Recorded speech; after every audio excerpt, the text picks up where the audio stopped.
नैना तोहार लागेला फरेबी जवनिया के राज खोला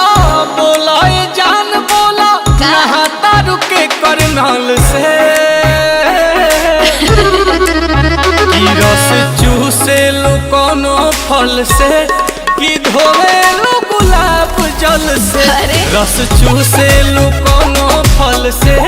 कि धोवे लो गुलाब जल से रस चूसे लो कोनो फल से कि धोवे लो गुलाब जल से प्राकृतिक सौंदर्य बेबी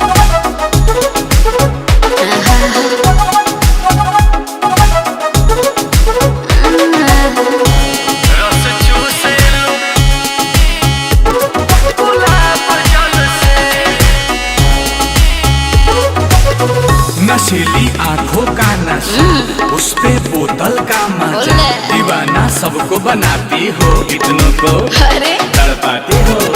अरे ऐसे तो एक टक देखा ना प्यार वाला डोरा फेंका ना एक्सरे मशीन जैसे अखियां से भीतरी के सिस्टम ने देखा ना खुद तो देखावा तारू हमर नहीं दोस्त बा अच्छा हम तनी ऐसा देखिए हनी ताहर कौन लोस बा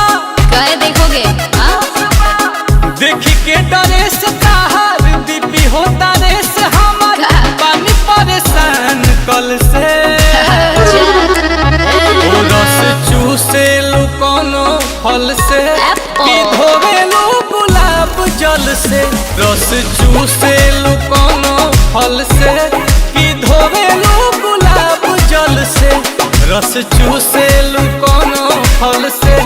कि धोवे लो गुलाब जल से रस चूसे लो गुलाब जल से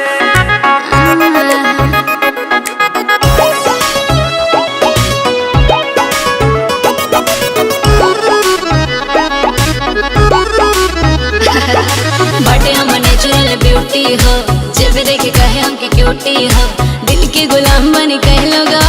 कहीं चाहे प्यार वाला ड्यूटी हो हमके आज माला बुझा दिल के मजबूरी हो अच्छा। रही है तहार बन के रोशन भी संपूरी हो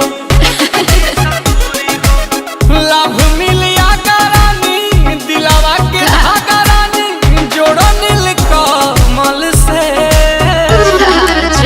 ओ रस चूसे लू कोनो फल से अरे। कि धोवे लू गुलाब जल से हो रस चूसे लू कोनो फल से कि धोवे लू गुलाब जल से हो रस चूसे लू कोनो फल से